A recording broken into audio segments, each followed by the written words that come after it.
Hello बच्चों, नमस्कार। स्वागत है आपका ऑनलाइन क्लासेस में। बेटा, हमने लास्ट क्लास में पढ़ा था basic term of magnetic effect of current, ousted experiment and A charge place in a magnetic field.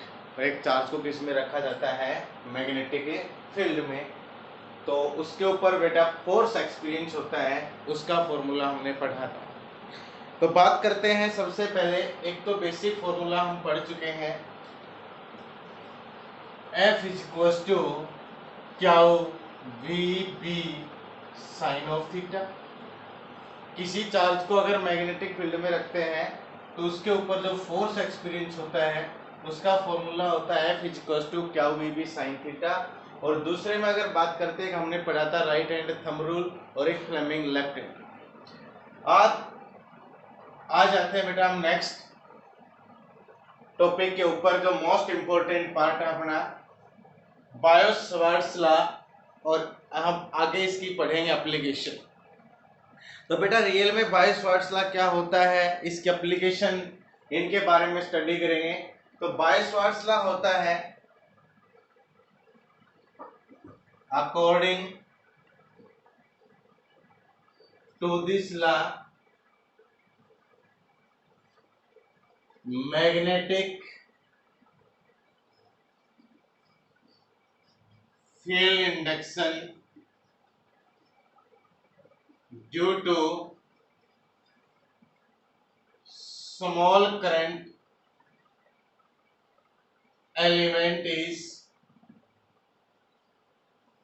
dB directly proportional to I, dB directly proportional to dl और dB directly proportional to sin theta और dB inversely proportional to r square। ये अपने पास एक situation होती है, हम इसको लिख सकते हैं कैसे? देखें, हमने कोई भी कंडक्टर लिया, माना कि XY कंडक्टर, और इस कंडक्टर में I करंट फ्लो करता है, इस कंडक्टर में I करंट फ्लो करता है। तो कल हमने ओस्टेड एक्सपेरिमेंट से कंसेप्ट पढ़ा है, अगर किसी भी करंट कैरिंग कंडक्टर में अगर करंट फ्लो करे तो उसके चारों तरफ 100% मैग्नेटिक फील्ड एग्जिस्ट करेगा। क्या करेगा? Magnetic field.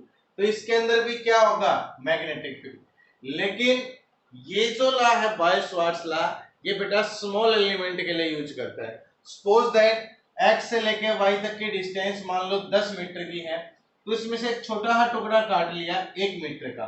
तो अगर 1 मीटर का टुकड़ा काटा, उस 1 मीटर का टुकड़े का magnetic field induction suppose that मैं इस P पॉइंट पे निकालना चाहता हूं, और ये मेरे पास एक छोटा टुकड़ा है। तो अगर मैं ये छोटा टुकड़ा यहां से काट रहा हूं जिसकी लेंथ है dl, और इस P पॉइंट के ऊपर मैं मैग्नेटिक फील्ड इंडक्शन निकाल रहा हूं, और ये एंगल है मेरा थीटा, ये एंगल हमने माना है यहां से थीटा। तो बात करें यहां से लेके यहां तक का पोजीशन वेक्टर में मान लो थोड़ी देर के लिए, और ये स्मॉल एलिमेंट अपने पास। तो देखो डीएल वेक्टर छोटा एलिमेंट और आर वेक्टर में एंगल क्या है? थीटा। और हम कहां पे निकालना चाह रहे हैं? पी पॉइंट पे। और ये पूरा कंडक्टर एक्स से लेके क्या है? पाई। इसमें एक छोटा सा टुकड़ा काट लिया। अब ऐसे बहुत सारे टुकड़े काट सकते हैं, ये है, फिर एक और काट लें, फिर एक और काट लें, फिर एक और काट लें, और एक का निकाल के या तो हम समीशन लगाएं या हम इंटीग्रेशन कर दें, तो टोटल क्या आ जाएगा? Magnetic field due to small current element. किसके लिए निकालोगे?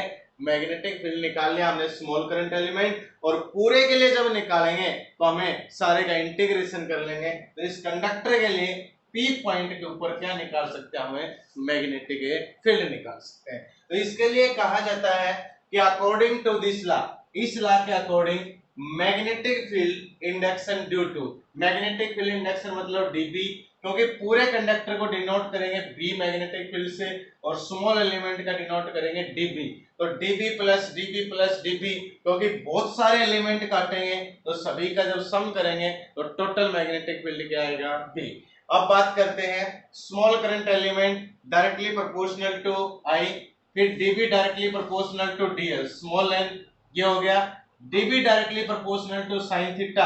थीटा किस किस के बीच का एंगल है, dl और r वेक्टर किसके बीच का लिख सकते हैं हम, dl वेक्टर और r वेक्टर के बीच का क्या है, ये एंगल है। इसके बाद dp inversely proportional to r square और dp क्या है, inversely proportional to r square. तो स्मॉल करंट एलिमेंट के लिए ही इस लॉ को यूज किया जाता है और ये कहता है कि magnetic field due to small current element is directly proportional to I, directly proportional dl, directly proportional to sin theta और inversely proportional to r square. इन सबको जब हम इकट्ठा करेंगे तो डायरेक्टली प्रोपोर्शनल का सिंबल लगाया, I dl sin थीटा तीनों डायरेक्टली प्रोपोर्शनल थे, ये इनवर्सली प्रोपोर्शनल, तो इसके क्या लगा दिया हमने, इनवर्सली प्रोपोर्शनल। तो मेन फॉर्मूला अपने पास ये निकल के आ गया। इस प्रोपोर्शनल को बेटा जब हम यहां से हटाएंगे तो dB, इस प्रोपोर्शनल को हटा के लगा सकते हैं हम k और I dl sin theta divided by क्या करेंगे, r स्क्वायर। और जब k की वैल्यू यहां से निकालेंगे, k की वैल्यू रियल में k को लिखा जाता है म्यू नॉट बटा 4 पाई, क्या लिखा जाता है k को, म्यू नॉट बटा 4 पाई। जहां पे म्यू नॉट जो टर्म होती है, म्यू नॉट ये होती है मैग्नेटिक परमिएबिलिटी। इस टर्म को डिनोट करेंगे तो ये टर्म अपने पास क्या होती है, मैग्नेटिक परमिएबिलिटी। जैसे हम इलेक्ट्रिक फील्ड में एप्सिलॉन नॉट लिखते थे इलेक्ट्रिकल परमिटिविटी, तो ऐसा यहाँ पे लिखेंगे magnetic permeability in vacuum. Vacuum के लिए हम किससे डिनोट करते हैं, मैग्नेटिक परमिएबिलिटी को। ठीक है भाई, तो k के इसी फॉर्मूले को अगर हम देखें तो ये फॉर्मूला ये बन सकता है म्यू नॉट बटा 4 पाई I dl sin theta divided by r square. इस फॉर्मूले को हम इस फॉर्म में लिख सकते हैं। k की वैल्यू एक कांस्टेंट वैल्यू है, अभी इसकी वैल्यू बताएंगे। k को लिखा जाता है म्यू नॉट बटा 4 पाई और म्यू नॉट क्या होता है यहाँ पे, मैग्नेटिक परमिएबिलिटी। जैसा हमने इलेक्ट्रिक फील्ड में पढ़ा था इलेक्ट्रिकल परमिटिविटी, जो स्ट्रेंथ ऑफ मैग्नेटिक फील्ड के बारे में बताती है, तो म्यू नॉट हमने लिखा मैग्नेटिक परमिटिविटी। देखें अगर हम बात करें यहां से तो इसकी टर्म आसानी से निकाल सकते हैं। देखो वैसे अगर इसको लिखा जाए तो इसकी एग्जैक्ट वैल्यू होती है k की म्यू नॉट बटा 4 पाई की 10 की पावर -7 और ये हम लिखते हैं SI सिस्टम के लिए। किसके लिखते हैं, SI। अगर इसी k की वैल्यू अगर हम लिखें CGS में तो इस k की वैल्यू CGS में कितनी होती है, 1। ये आपको याद रखना है कि अगर SI सिस्टम में इसकी वैल्यू लिखें कांस्टेंट की तो क्या होती है, 10 की पावर -7 और अगर CGS में इसकी वैल्यू लिखें तो k की वैल्यू कितनी होती है, 1। यहां से हम म्यू नॉट की वैल्यू भी निकाल सकते हैं और म्यू नॉट लिखा जाता है mu naught is equal to 4 pi into क्या लिख सकते हैं, k। और ये टर्म अपने पास बन सकती है, k की वैल्यू हमें पता भी है और 4 pi into 10 to power -7 weber ampere inverse और मीटर इनवर्स इसकी यूनिट होती है। वेबर एम्पीयर इनवर्स और मीटर इनवर्स निकाल भी सकते हैं बेटा इसकी यूनिट। यहां से हम म्यू नॉट को आसानी से निकालें तो mu naught is equal to, देखें क्या आ जाएगा अपने पास, dB इंटू 4 पाई कांस्टेंट है कोई जरूरी नहीं है, इंटू क्या कर ले हम r स्क्वायर डिवाइडेड बाई क्या आ जाएगा I इंटू dl। यूनिट निकालने के लिए कर रहे हैं, बाकी साइन थीटा म्यू नॉट अपने पास कांस्टेंट टर्म को छोड़ दिया। dB मैग्नेटिक फील्ड को क्या लिख सकते हैं, टेस्ला होते हैं यूनिट। r स्क्वायर मतलब क्या हो गया, मीटर स्क्वायर। करंट की वैल्यू एम्पियर और dl क्या हो गया, मीटर। मीटर से मीटर कैंसिल, तो क्या बन गया अपने पास, टेस्ला मीटर और क्या बना अपने पास, एम्पियर इनवर्स।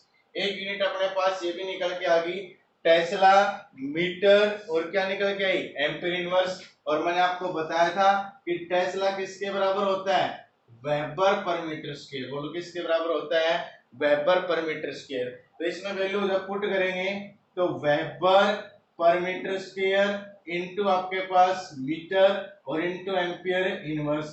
मीटर से मीटर कैंसिल हो जाएंगे तो वेबर एम्पियर इनवर्स और क्या बनेगा, मीटर इनवर्स। तो दोनों स्टेप आपको याद रखने हैं बेटा। अगर म्यू नॉट की वैल्यू पूछे और यूनिट पूछे तो म्यू नॉट की वैल्यू यहां से निकालेंगे 4 पाई इंटू के, 4 पाई इंटू के की वैल्यू हमें पता है 10 की पावर -7 एसआई सिस्टम के लिए, तो 4 pi into 10⁻⁻7 weber ampere inverse और मीटर इनवर्स।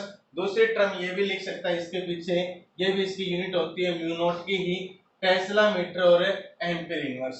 दोनों वैल्यू हमने निकाल के दिखा दी। म्यू नॉट की वैल्यू यहाँ से ये वैल्यू निकाल सकते हैं, और टेस्ला मैंने लास्ट क्लास में आपको पढ़ाया था कि टेस्ला बेटा क्या हो सकता है, वेपर पर मीटर स्क्वायर के बराबर होता है। तो ये था अपने पास बेटा बायो-सवार्ट्ज लॉ की डेफिनेशन, कि बायो-सवार्ट्ज लॉ स्मॉल करंट एलिमेंट की अगर बात करते हैं तो स्मॉल करंट एलिमेंट के लिए मैग्नेटिक फील्ड इंडक्शन की वैल्यू जो होती है वो डायरेक्टली प्रोपोर्शनल आई डीएल साइन थीटा और इनवर्सली प्रोपोर्शनल क्या होता है आर स्क्वायर। और ये लॉ सिर्फ स्मॉल एलिमेंट के लिए ही ओपे होता है, इसलिए एक छोटा सा टुकड़ा काटा, पी पॉइंट पे हम मैग्नेटिक फील्ड इंडक्शन की वैल्यू निकालना चाहते हैं, और इस आर वेक्टर इस पोजीशन वेक्टर में और डीएल वेक्टर में एंगल कितना है थीटा, और यहां से लेके पी पॉइंट जहां हम निकालना चाह रहे हैं उसकी पोजीशन वेक्टर कितनी है आर है। तो आसानी से हमने इस लॉ को प्रूव किया है, dB = म्यू नॉट बटा 4 pi I DL sine theta divided by क्या कर लिया r square. Vector form of Biot Savart law को भी लिखते हैं बेटा, dB = ये पढ़ा है म्यू नॉट बटा 4 pi I DL sine theta बटा ये मेन वैल्यू हमने पढ़ी है।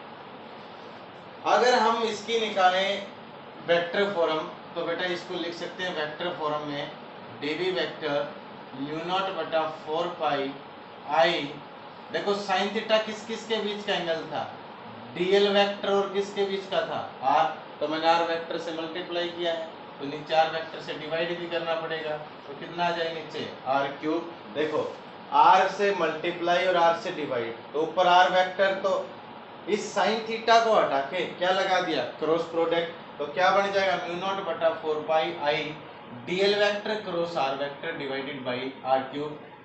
वेक्टर फॉर्म ऑफ बायो-सवार्ट्ज, ये जो है ये बायो-सवार्ट्ज लॉ की कैसी फॉर्म होती है वेक्टर। अब बात करते हैं बेटा बायो-सवार्ट्ज लॉ का हमने फॉर्मूला पढ़ा है, इसकी वेक्टर फॉर्म हमने पढ़ी है। अब हम इसकी पहली एप्लीकेशन पढ़ते हैं कि बायो-सवार्ट्ज लॉ के अंदर मैग्नेटिक फील्ड इंडक्शन निकालना है due to straight current carrying conductor के लिए। देखें अगर हम बात करें magnetic field due to straight current carrying conductor के लिए, पहली application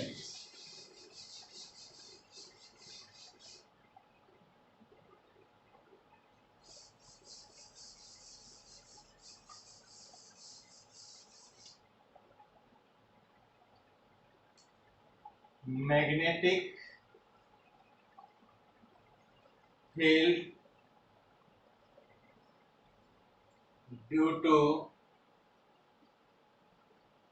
straight current carrying conductor.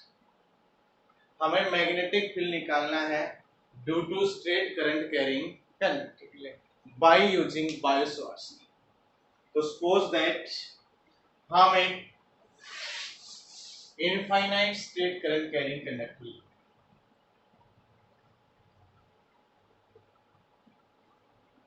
Infinite straight current carrying conductor है, या सपोज दैट हमने x लिख लिया या हम y लिख लिया, या अदरवाइज हम इन्फिनिटी लिख सकते हैं दोनों एंड पे infinite. We have to calculate magnetic field at point P। P point के ऊपर बेटा हम मैग्नेटिक फील्ड इंडक्शन निकालना चाह रहे हैं इस infinite straight current carrying conductor, और इसमें करंट फ्लो करता है वो है, यहां देखें यहां से लेके और यहां तक की जो डिस्टेंस है वो कितनी है a। इस infinite straight current carrying conductor से जब करंट फ्लो करता है, और we have to calculate magnetic field at point P, जो इसके सेंटर से कितनी दूरी पे है a डिस्टेंस।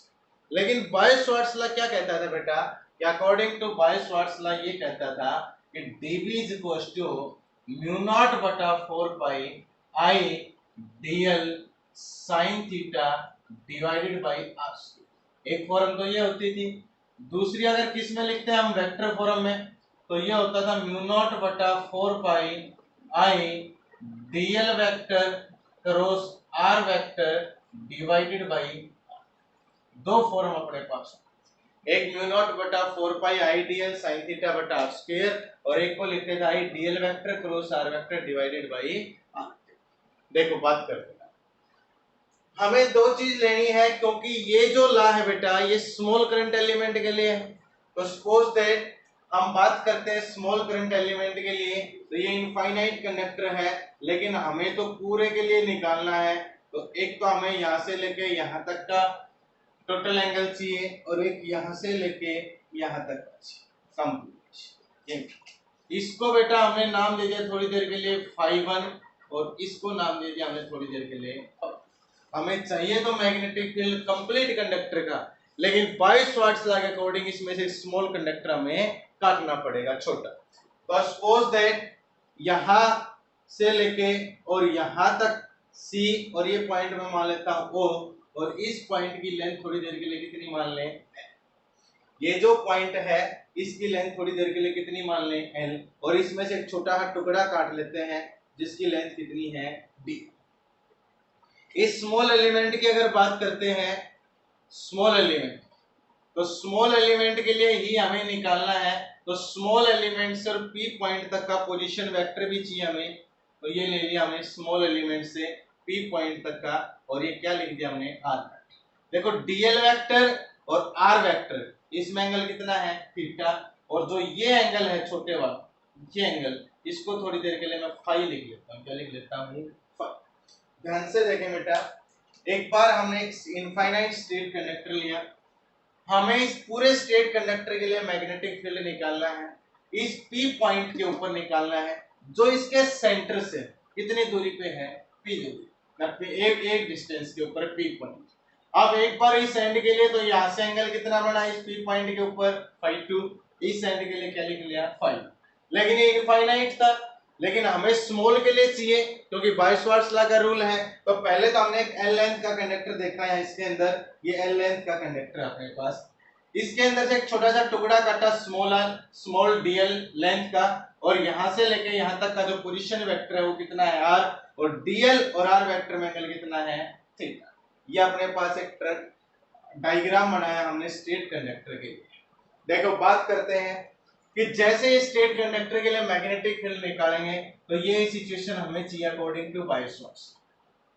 देखें करंट जो गिवन है अपने पास आई, हमें चाहिए सबसे पहले डीएल।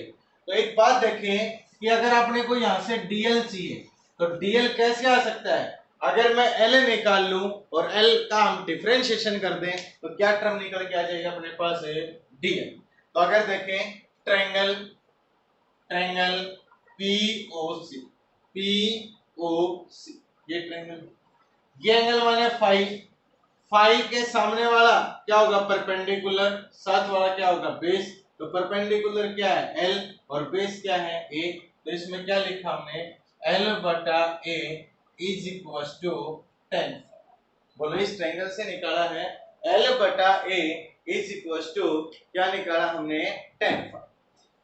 बात करते हैं सबसे पहले, एल यहां से निकालेंगे is equal to A into 10, और इसका डिफरेंशिएशन कर देते हैं dl a secant square phi, और क्या कर दिया, बोलो एक वैल्यू अपने पास निकल के आ गई इस ट्रायंगल से कि हमने L डिवाइडेड बाई A, तो L निकाला यहां से बेटा A tan फाई, और DL निकाला A सीकेंड स्क्वायर फाई और D। देखो दूसरा टर्म, ये थीटा ये फाई, और इस ट्रायंगल का ये एंगल कितना है, 90। तो 100% theta plus phi is equal to कितना होगा, 90। और थीटा की अगर मैं वैल्यू निकालूं तो ये कितना बन जाएगा, 90 माइनस का फाई। तो देखो क्या चाहिए हमें, साइन थीटा। तो साइन थीटा जब चाहिए, तो sine theta is equal to क्या लिख सकता हूं, साइन और थीटा की जगह 90 माइनस का फाई, और ये टर्म क्या बन जाएगी अपने पास, कोस फाई। तो क्या बनेगी, कोस फाई। तो दो वैल्यू हमने निकाल ली, देखो डीएल हमने निकाल लिया, साइन थीटा हमने निकाल लिया, क्या चाहिए हमें, आर, और निकालते हैं। देखें मैग्नीट्यूड की फॉर्म में इसको आर लिखेंगे, अब ये पोजीशन वेक्टर की फॉर्म में है। इसी ट्रायंगल से पीओसी अगर मैं निकालूं, थीटा अपने पास क्या है, एंगल अपने पास क्या है फाई, फाई के सामने वाला परपेंडिकुलर, ये बेस, ये क्या बन जाएगा हाइपोटेन्यूज। अब देखें कंडीशन हम निकालते हैं, अगर मैं कंडीशन आपके पास एक निकालूं यहां से, तो क्या सिचुएशन अपने पास निकल के आएगी, देखो बेस बटा हाइपोटेन्यूज ए बाई, अगर हम इस कंडीशन को यहां से निकालते हैं, इसको करेंगे ए डिवाइडेड बाई आर, बेस बटा हाइपोटेन्यूज इज इक्वल टू क्या बन जाएगा कोस, बोलो क्या बनेगा कोस। इस टर्म को हम सोल्व करेंगे कोस पाई, आर की वैल्यू निकालेंगे तो ए बटा कोस पाई, ये टर्म निकल के आ जाएगा। सारी वैल्यू अपने पास आ गई, देखो डीएल अपने पास, साइन थीटा अपने पास, आर अपने पास, सारी वैल्यू पुट कर देते हैं हम डीबी। देखें डीबी के अंदर सारी वैल्यू पुट करेंगे तो dB is equal to mu naught बटा 4 pi as it is, I भी एज इट इज। डीएल की बात करें a secant square phi D, इसके बाद साइन थीटा की बात करें तो क्या बन जाएगा cos pi divided by r, r देखें क्या है ए बटा कोस पाई, इसको लिख सकता हूं ए सीकेंड फाई, स्क्वायर करेंगे तो क्या बन जाएगा a square secant square phi. देखो सीकेंड स्क्वायर फाई से secant square phi cancel, a से ए क्या हो जाएगा कैंसिल, क्या बनेगा अपने पास dv is equal to mu naught बटा 4 पाई आई, ठीक है भाई, ए सीकेंड स्क्वायर पाई कैंसिल, क्या बचा कोस पाई, कोस पाई डी फाई डिवाइडेड बाई क्या बचा, देखो ये वैल्यू निकल के आई अपने पास स्मॉल करंट एलिमेंट के लिए, किसके लिए निकल के आई है स्मॉल करंट। लेकिन हमें तो इस पूरे इनफाइनाइट कंडक्टर का निकालना है, तो या तो हम समीशन करें इन टोटल्स का जो स्मॉल एलिमेंट है, या इनका क्या करें हम इंटीग्रेशन करें। देखें जब हम इसका इंटीग्रेशन करेंगे तो आप देखें ये एंगल यहां से इस तरीके से पॉजिटिव डायरेक्शन में, ये इसके अपोजिट, तो एक इसके एंगल कितना है इस एंड के लिए 5 और इस एंड के लिए कितना है 5, लेकिन देखो दोनों की डायरेक्शन क्या है, इसको मापेंगे तो ऊपर की तरफ और इसको मापेंगे तो नीचे की तरफ नेगेटिव डायरेक्शन में, तो इसके लिमिट लेंगे -5 और इसकी लिमिट लेंगे हमें +5। तो आगे जब हम इसको सोल्व करेंगे बेटा इसका इंटीग्रेशन करते हैं, टेकिंग इंटीग्रेशन डीवी, इंटीग्रेशन मैंने बताया लिमिट लिखोगे -5 से क्या लिखोगे +5, -5 से +5, क्योंकि देखो इन दोनों एंगल्स को यहां से मापेंगे तो ये ऊपर की तरफ, ये किधर है नीचे की तरफ, नेगेटिव डायरेक्शन है किधर है पॉजिटिव डायरेक्शन, तो इसके लिए हम नेगेटिव और इसके लिए क्या लिखेंगे पॉजिटिव। म्यू नॉट बटा 4 पाई, म्यू नॉट बटा 4 पाई आई बटा ए एज इट इज, और cos फाई और इनटू क्या आ जाएगा t।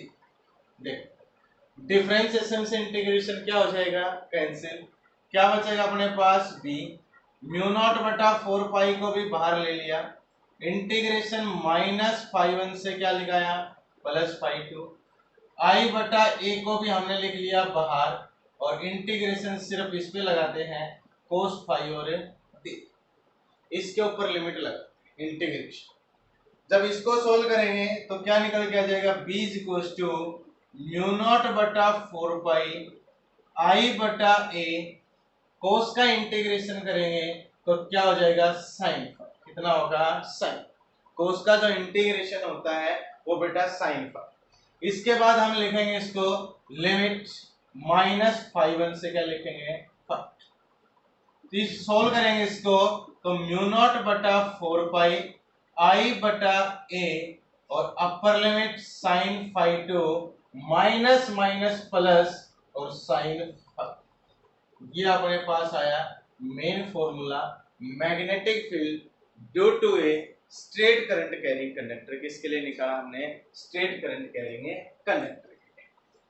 अगर हम बात करते हैं इस स्ट्रेट करंट कैरिंग कंडक्टर के लिए हमने क्या निकाला, मैग्नेटिक फील्ड इंडक्शन का फॉर्मूला म्यू नॉट बटा 4 पाई आई बटा a sine phi 2 plus sine phi. देखें अगर केस डिराइव करते हैं, केस फर्स्ट की अगर बात करो बेटा बहुत इंपॉर्टेंट है।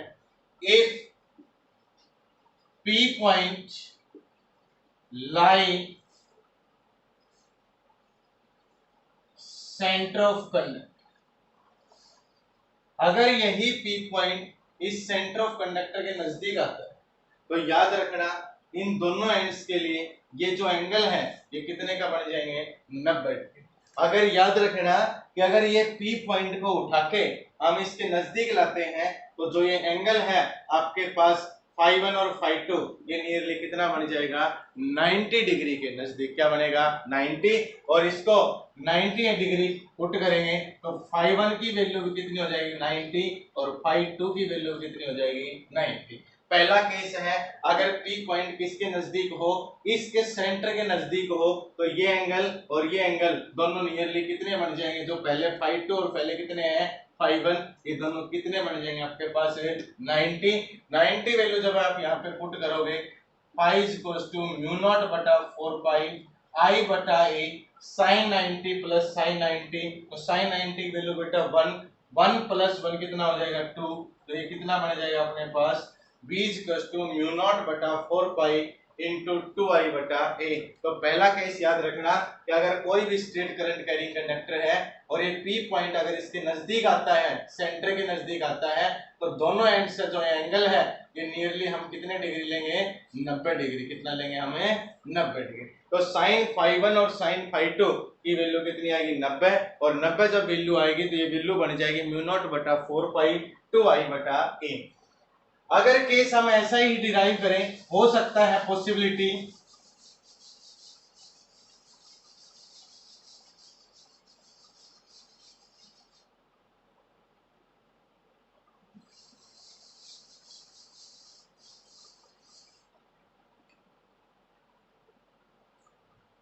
हो सकता है कि ये P पॉइंट इफ